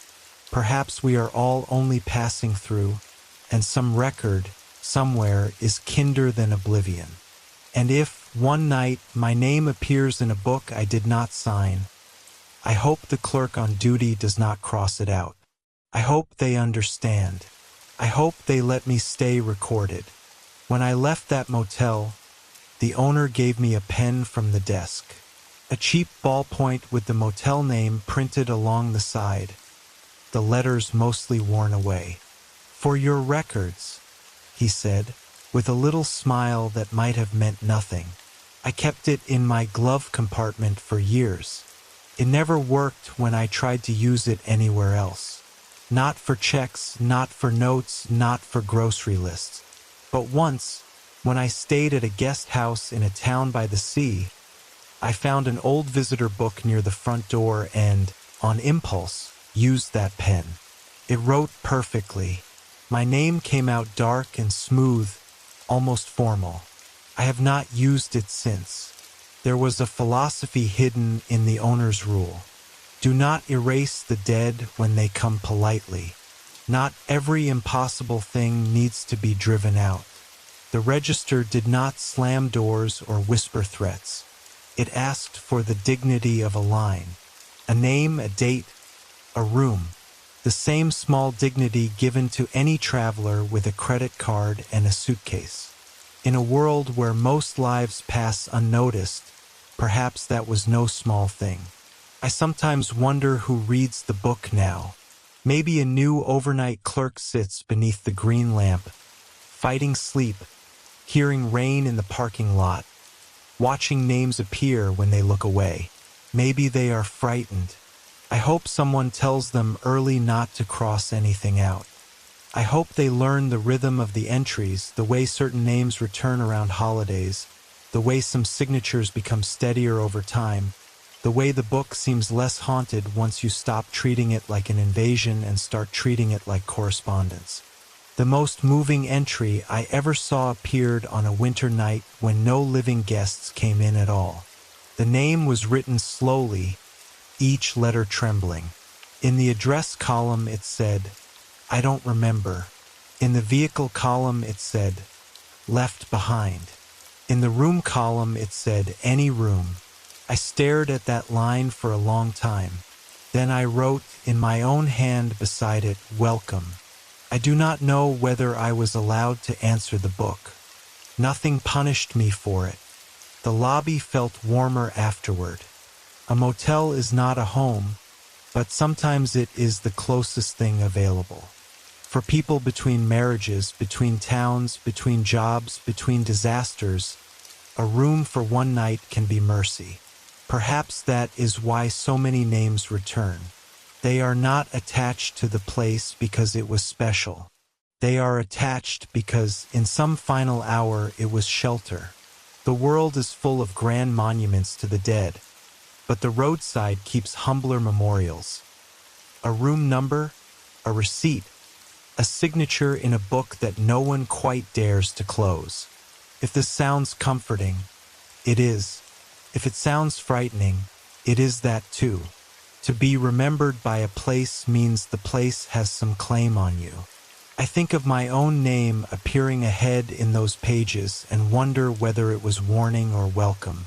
Maybe there is no difference until the night comes. Until then, I sign carefully, live carefully, and try not to leave too much of myself in rooms I do not intend to return to. Two more. Let your breathing slow with the rain outside the glass. The vacancy sign. There's a motel I pass sometimes on a remote stretch of highway, old and run down, that I've never stayed at and never will. The sign is always lit. Vacancy, in buzzing red neon, glowing in the dark, every night, no matter the hour. Always vacancy, always room at the inn. I noticed it first because it was the only light for miles, and I noticed it again because late one night, low on options, I actually pulled in, and then pulled right back out and drove on and have never stopped there since. Because the vacancy sign was lying. The motel wasn't empty. The motel was full. I could see it as I pulled into the lot. Nearly every room had its light on, warm and dim behind the curtains. Cars in the lot, old cars, dated cars, more cars than the lit rooms should hold, and figures here and there on the walkways going to and from rooms, getting ice, standing in doorways, the ordinary life of a busy motel at night. The place was packed, bustling even, and yet the sign said vacancy, glowed it insistently into the dark, promised room for one more. I sat in my idling car in that lot, looking at the full motel that called itself empty, and the wrongness of it crawled up my spine, because the guests on the walkways had begun to notice me, to turn in their doorways toward my car, to watch the new arrival with a slow, collective, hungry attention. And I understood the lie of the sign. The motel was full of every guest who had ever checked in and never left, full of the lingering dead of all its long years, every room occupied by someone who could not check out. But the sign said vacancy because there is always room for one more, because the motel was hungry for new guests, fresh guests, living guests, to fill the one kind of vacancy it truly had, the vacancy among the living, the empty place at the table of the dead, the room that opens up each time the motel manages to make a traveler stay forever. The sign wasn't an error. It was bait, vacancy, glowing in the dark, calling the tired and the lost to stop, to check in, to fill the endless need of a full motel that always has room for one more. I drove out of that lot faster than I'd driven in. the watching guests turning to follow my taillights, their warm-lit rooms and their old cars and their hungry, patient attention shrinking in my mirror. I have passed that motel many times since, always at night, always with its vacancy sign buzzing red in the dark, always full behind the lie of its empty promise. I have never stopped again, and I always wonder, passing it, about the travelers who do stop, the desperate ones, the tired ones, the ones who see vacancy and feel only relief. I wonder how many of them check out, and I think the sign knows the answer, and that's why it never stops glowing, never stops promising room, never stops calling the living to come and fill the only vacancy that a full house of the dead can ever offer. Last one now. Let this be the one you fall asleep to. The sign was visible long before the motel itself. A red pulse beyond a low rise in the road, appearing and disappearing through rain on the windshield. Vacancy. The word has a strange power when you are tired. It does not merely advertise a room, promises an end to movement, says there is space for you, says the night does not have to continue. After enough miles, that promise feels almost holy. But as I pulled closer, the promise began to disagree with what I saw. The parking lot was too full. Not full in the lively, temporary way of holiday travel, with modern cars angled badly and children dragging bags. Full like a photograph of many years piled together. A long white sedan from the 70s, a rusted pickup with farm plates, a station wagon with wood paneling, a compact car from my own decade with a cracked windshield. Vehicles from eras that should not have shared a single wet parking lot, all parked neatly before lit rooms. The rooms glowed behind curtains thin enough to show movement. Silhouettes crossed back and forth. Someone stood brushing their hair. Someone sat beside a lamp. Someone leaned in a doorway with one shoulder against the frame, smoking though I saw no ember. It looked, for one breath, like any busy motel. Then the figures began turning toward me, and all the ordinary explanations left at once. They turned too much together. Not every head at exactly the same time, but with the slow spread of awareness through a crowd when a door opens and a stranger enters. The office window was lit.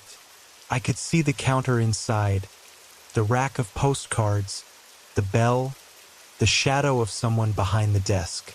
The impulse to go in was shockingly strong. That is what people underestimate about dangerous places. They imagine danger pushing you away with fear. Often it pulls with procedure. You have arrived, so you should check in. The office is lit, so you should approach it.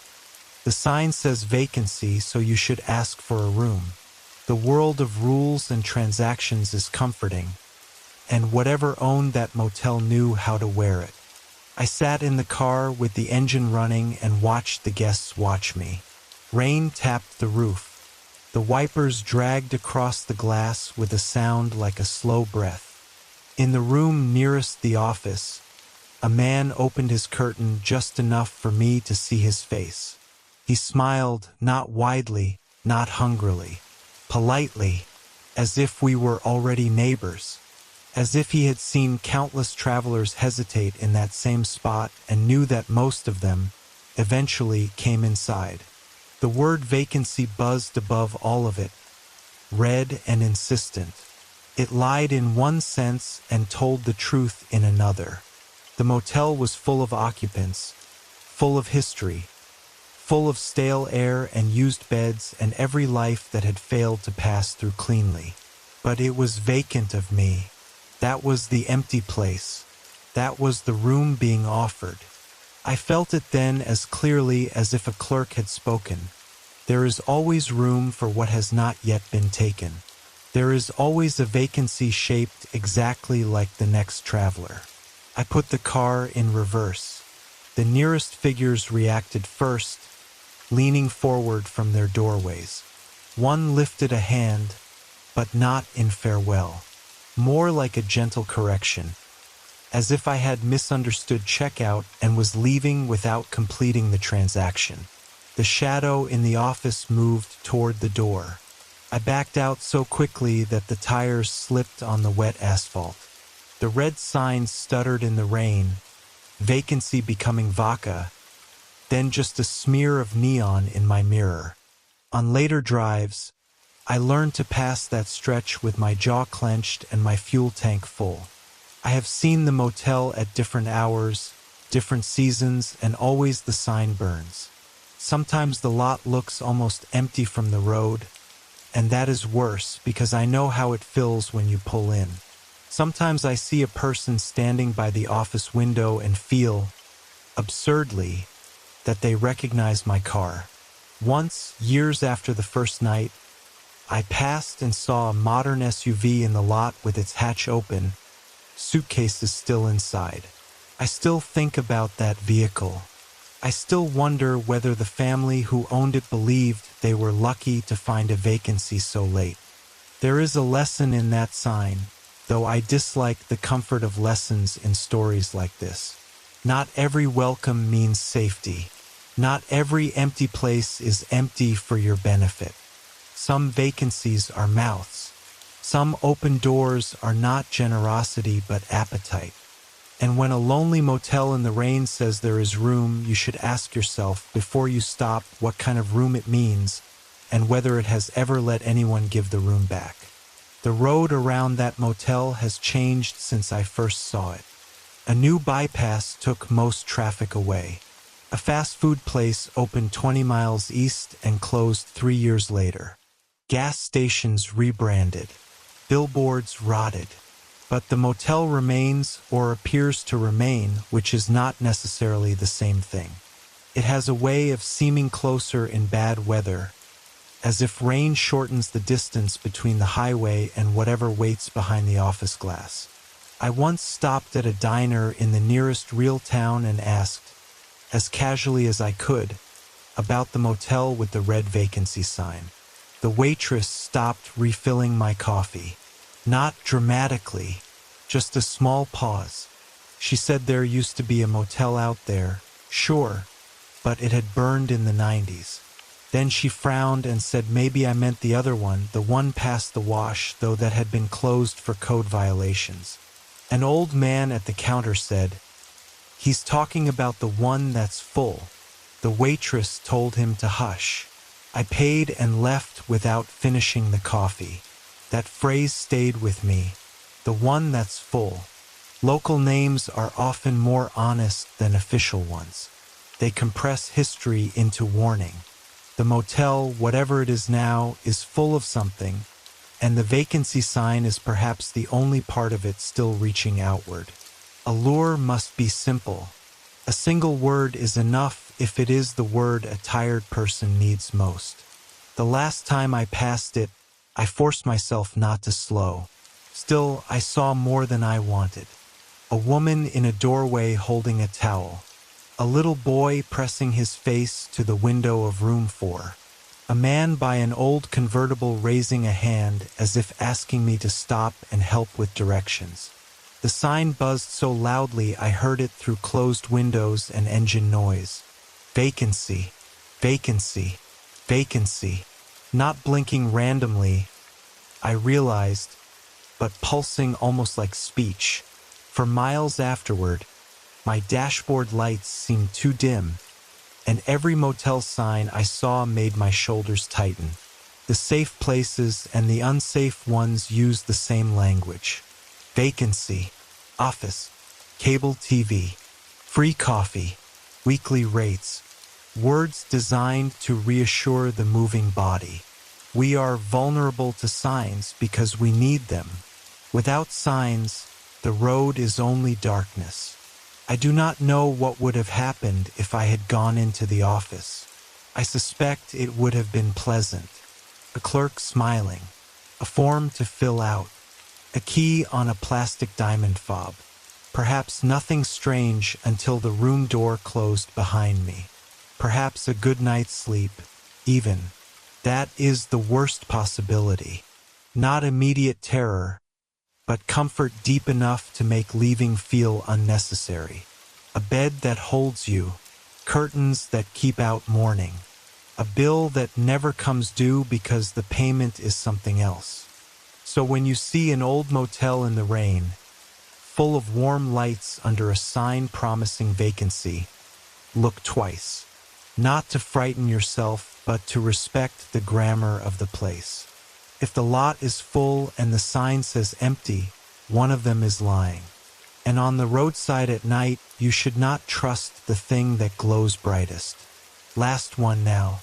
Let this be the one you fall asleep to. The long-term guest. I took a job at an old motel, and during my training, the manager walked me through the usual things, and then, almost as an afterthought, she mentioned the long-term guest in room 7. He's been with us a long time, she said. He keeps to himself. You'll never see him, mostly. Just leave him be. His room's paid up, has been for years. Don't disturb him. Don't go in. He likes his privacy. I assume she meant some reclusive old man, a permanent resident, the kind of long-term tenant cheap motels sometimes have. I said no problem and thought nothing of it. The thing was, I never did see him. In all my time there, room 7 stayed closed, its curtains drawn, its do not disturb sign permanently on the door. But there were signs of him.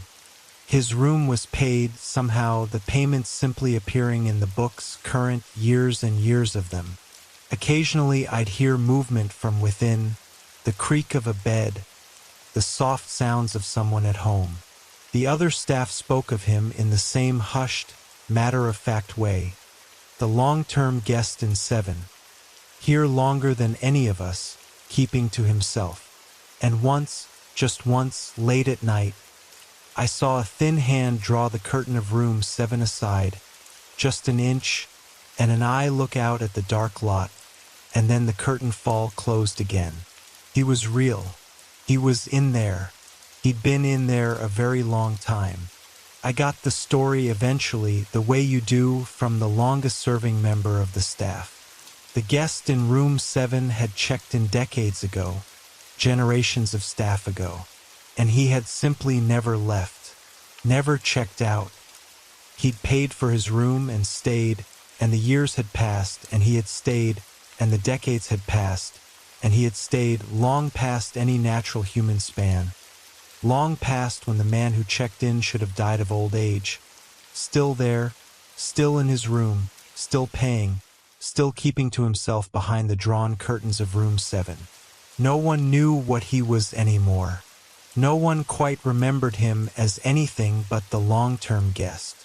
He had become a fixture, a permanent resident, a part of the motel itself, the one guest who would never, ever check out. I left that job after a couple of years, the way you do, moving on to other things. And on my last night, packing up the front desk, I felt a strange impulse, and I walked down to room 7, and I stood outside its closed door with its permanent do not disturb sign, and I said quietly, "I'm leaving. I just wanted to say goodbye. Take care of yourself." I don't know why. It felt rude to go without acknowledging him, the guest who'd been there longer than anyone. And from inside room 7, after a long pause, a voice answered, old, dry, infinitely tired, the voice of someone who had been in that room for a very, very long time. It said simply, "Lucky you, getting to leave. I forget what that's like. I checked in for one night, just one night. That was a long time ago. Be sure you check out, son. Whatever you do, be sure you actually check out." And I did. I checked out properly, formally, signed and settled and certain, and I drove away from that motel and never went back. But I think about room 7 often, and the guest who checked in for one night a lifetime ago and somehow never managed to leave, and I make very sure every time I stay anywhere now to check out, to settle the bill, to hand back the key, to formally, completely leave. Because some places, if you're not careful, if you don't check out properly, some places just let you stay. And stay. And stay. Room 7 was on the ground floor near the vending machines, which meant everyone passed it and no one stopped there. Its curtain was heavy and always closed. The fabric sun-faded on the outside but strangely dark behind the glass. The "Do Not Disturb" sign had become part of the door, warped by years of weather. The lettering rubbed pale where wind had worried it. Most guests stayed one night, maybe two. Room 7 had the stillness of a room that had stopped participating in time. During training, the manager's instructions came quickly enough that I almost missed the fear tucked inside them. Leave towels outside if requested. Do not knock after dark. Do not enter even for maintenance unless management says so, and management will not say so. If there is a noise complaint, move the complaining guest. If a package arrives, place it beside the door and walk away. Every workplace has odd procedures, and new employees survive by accepting them before they understand them. So I accepted Room 7 as one more procedure. The payments were the first impossible thing I saw directly. Each month, the ledger balanced. Room 7 paid. No card on file that made sense, no cash envelope I ever handled, no online transaction. The amount appeared in the accounts with a reference number older than our current system. When I asked, the manager said, "He's always paid, not he pays, has always paid," as if payment were less an action than a condition of the room. Housekeeping did not touch it. Laundry never came from it. No one replaced soap, changed sheets, checked smoke detectors, sprayed for insects. Yet the room never developed the smell an abandoned closed room should have. Sometimes, when I passed, I caught a scent under the door. Aftershave, old paper, warm dust. Occasionally cigarette smoke, though every room had been non-smoking for years. Once, faint music played inside. A thin melody from a radio station that did not exist on any frequency I could find. It stopped when I paused to listen. The staff had stories, of course, though none told them all at once. A maintenance man from the 80s who opened the door during a plumbing emergency and quit before the end of his shift. A maid who saw a breakfast tray outside Room 7 with dishes the motel had not used in 20 years. A manager who tried, decades ago, to evict the guest after new ownership and found every legal document returned and signed but marked paid in full. The stories changed depending on who told them, but the shape remained. Room 7 could not be treated like an ordinary room, because the ordinary rules had failed there long ago. The hand at the curtain was the moment Room 7 became real to me. Until then, it had been a superstition with paperwork. But that hand was thin and yellowed, the knuckles large, the nails neatly trimmed. It drew the curtain back with the delicacy of an old person conserving movement. The eye that looked out did not seem monstrous. It seemed human and tired and curious about the rain. When it found me looking back, the curtain fell at once, not with anger but embarrassment. I remember feeling ashamed, as if I had invaded someone's privacy. That shame complicated my fear. It is easy to fear something in a sealed room if you imagine it as a beast. It is harder when you imagine an old guest sitting beside a lamp, listening to the vending machine hum outside, not wanting to be seen because whatever he has become is not what he meant to become. The older staff spoke of him almost tenderly. They did not love him exactly, but they respected his sorrow. He was part of the motel's weather. You planned around him. You did not blame the rain for being wet. When I finally heard his voice, it carried more loneliness than threat. Lucky you, getting to leave. Those words settled into me and have never left. He did not ask me for help. He did not beg me to open the door. He did not try to trade places, though part of me feared he might. He only reminded me that leaving is a privilege, and that the small formalities by which we leave a place may be more powerful than we think. After he spoke, I did what he told me. I returned my keys. I signed the employee paperwork. I had the manager write my final date in the log. I even walked back to the room I had used on overnight shifts and stood in the doorway until I felt, in a way I cannot rationally defend, that the room understood I was finished with it. Only then did I drive away. Maybe that was superstition. Maybe it was courtesy. There is not always a meaningful difference. Since then, I have treated checkouts like rituals. I do not leave keys on bedside tables. I do not slip out without stopping at the desk. I make eye contact with the clerk. I say I'm checking out now. I wait for the receipt. I let the place release me. My friends think this is a quirk. They laugh when I turn back to return a key properly. I let them laugh. They have not heard a voice from behind a door explain that one night can become a lifetime if you fail to leave correctly. Sometimes I dream of room 7. Not nightmares, exactly. In the dream, I stand outside with a key in my palm and the rain blowing under the walkway roof. The do not disturb sign turns slowly in the draft. From inside comes the faint sound of someone moving, a chair creaking, a radio whispering, a glass being set down. I know he is in there, not sleeping, not waking, simply staying. And I wake with the desperate gratitude of a person in his own bed, in a room that is mine because it lets me go when morning comes. I once asked the manager whether room 7 had a name on file. She said yes, then no, then told me to stop asking. Later I found an old card in a storage box, brittle with age, from a guest who had checked in for one night many decades earlier. The handwriting was strong, impatient. Occupation, salsement. Vehicle, blue Plymouth. Expected checkout, 7 a.m. The room number was 7. I held the card in the storage room and felt, absurdly, that the building noticed. I put it back exactly where I found it. The phrase expected checkout hurt me. Every motel stay begins with an expected departure. It is built into the transaction.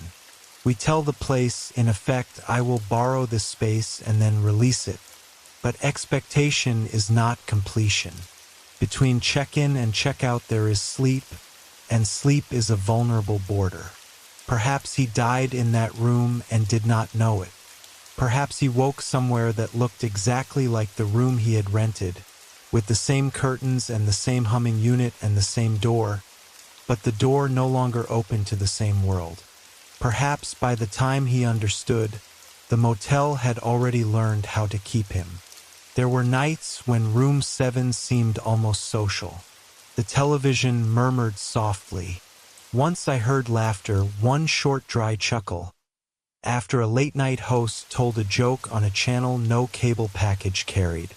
Another time I heard a glass clink and a chair scrape as if he had stood to stretch. Those small domestic sounds made his fate more awful than silence would have. He was not buried. He was not screaming. He was simply continuing with all the little habits of a person alone in a room for longer than anyone should continue. I also learned that the motel protected him. When drunk guests pounded on the wrong door, they somehow skipped 7. When kids ran along the walkway daring each other to knock, they lost courage before reaching it. A contractor once tried to replace the old air conditioner and found his tools missing from the truck, then found them arranged neatly back at the front desk with a note in the manager's handwriting, though she swore she had not written it. Not necessary. Room 7 maintained itself by refusing attention. His warning to check out properly may sound quaint, but I have come to believe he meant it literally and spiritually. Do not drift away from places. Do not assume leaving happens because your body goes. Say goodbye. Close accounts. Return what was borrowed. Let rooms know they are no longer responsible for holding you. We laugh at rituals until we meet the consequences of skipping one. I sometimes imagine that the long-term guest listens to cars leaving the lot each morning. Engines starting, doors slamming, tires rolling toward the highway. Perhaps each departure hurts him. Perhaps each one reassures him that leaving is still possible for others. Lucky you, he said, and there was no bitterness in it, only wonder. That is the part that breaks my heart. He did not resent my freedom. He wanted me to use it correctly. If room 7 still exists, then tonight he is there. The curtains are drawn. The sign hangs from the handle. The account is paid. Somewhere in the room, a man who meant to stay one night sits beside a lamp and listens to the rain touch the walkway outside. He may have forgotten his destination. He may have forgotten the face he had when he checked in. But he remembers checkout. He remembers that it matters. And through a closed door, once, he was kind enough to tell a young clerk not to make the same mistake. That's all the tapes for tonight. You made it to the end, or maybe you drifted off somewhere along the way, in a room that's warm and safe and truly yours. That's all right. That's what this is for. The rain will keep falling as long as you need it. The stories are done now. There's nothing left but the storm and the dark. And the dark is just the dark. You're not at the roadside tonight. You're home, in your own bed, in a room that knows your name and will let you leave come morning. You're safe. The door is locked. Let your shoulders go heavy and your breathing slow. If you want more, the next tape is already waiting. But for now, rest. Sleep well. And I'll see you again next time after midnight. The rain is still there, soft and steady, and the road is far from you now. No sign is buzzing outside your window. No clerk is waiting behind glass with a key already chosen. No long corridor of numbered doors stretches away into the dark. You are not checked in anywhere strange tonight. You are home, and a home is different from a room rented for one night. A home knows the rhythm of your steps. It knows the sound of your breathing. It has watched you come back again and again, and it expects you to wake there in the morning. So let the roadside fade. Let the motel lights go small in the rearview mirror. Let the diners close. Let the gas pumps sleep. Let the guest book rest on its counter with all its names tucked safely between the pages. The stories are finished for now. The key is returned. The bill is settled. There is nothing more to sign. There is one more comfort before the tape ends. You do not need to perform any ritual tonight beyond resting. No receipt waits on the counter. No clerk needs your signature. No one expects you to carry luggage through rain or find your car under a flickering light. You are allowed to be finished with the road before the road has even begun. The strange rooms of these stories can keep their secrets. The signs can buzz for someone else. The keys can hang on their hooks. And if someday you are traveling late and the weather turns bad, remember the gentler side of fear. Fear is not always an enemy. Sometimes it is the quiet voice that tells you to keep driving past a sign that feels wrong. Sometimes it is the hand that stops you from opening the door. Sometimes it is the instinct that makes you return the key properly, sign the book carefully, or speak kindly to a shadow by the ice machine. Fear, at its best, is respect arriving before explanation. So sleep as a person who has come safely home. Let the imagined motel room empty itself. Let the hallway outside your door belong to no one. Let the ice machine stop humming. Let the breakfast room go dark. Let the long-term guest sit behind his curtain, distant and contained, no longer part of your night except as a story heard under rain. You have not checked in. You owe nothing to the roadside. You are only listening, and listening is not the same as staying. And maybe that is the quietest reason these stories stay with us. They are not only about ghosts or impossible rooms. They are about the fear of being between places. Everyone knows that feeling in some form. Standing in a lobby with wet hair and no familiar face nearby. Sitting in a parked car while the rain runs down the windshield, trying to decide whether the light ahead is safety or trouble. Holding a key that opens a door you have never seen before. Listening to footsteps pass outside a room where no one knows your name. A home gathers you slowly. It learns you by repetition. A motel knows you all at once and not at all. It sees you tired, private, unguarded, reduced to what you carry in one bag. That is why the roadside can feel intimate and indifferent in the same breath. It gives you shelter without belonging. It gives you a bed without memory. For most travelers, that is enough. For some, in these stories, it was too much or not enough or exactly the wrong kind of invitation. So take the useful part and leave the rest outside in the rain. Let the stories remind you to trust unease when it arrives clean and quiet. Let them remind you that kindness does not always mean opening the door, and fear does not always mean running. Sometimes it means staying still until morning. Sometimes it means turning the car around. Sometimes it means speaking one gentle sentence to someone who has waited too long beside a humming machine. The road will still be there tomorrow. The signs will still glow. People will still stop for fuel, for coffee, for rest, for one anonymous night under a roof that asks few questions. Most will leave in the morning with nothing stranger than a bad pillow and a receipt. But every once in a while, under rain, in the hour when the night feels rented rather than lived, a traveler will notice that the room is fuller than it should be, or that the breakfast guests are too still, or that a voice behind a door knows exactly how to sound harmless. And then the old rules will matter. Count the guests. Keep the door closed. Return the key. Keep driving if the sign feels hungry. And always make sure that when you leave a roadside place, it has truly let you go. For now, though, there is no highway under you, no rented ceiling above you, no strange clerk waiting for a signature in blue ink. There is only the rain and your own room and the steady permission to drift. Let the motel doors close one by one. Let the office light dim.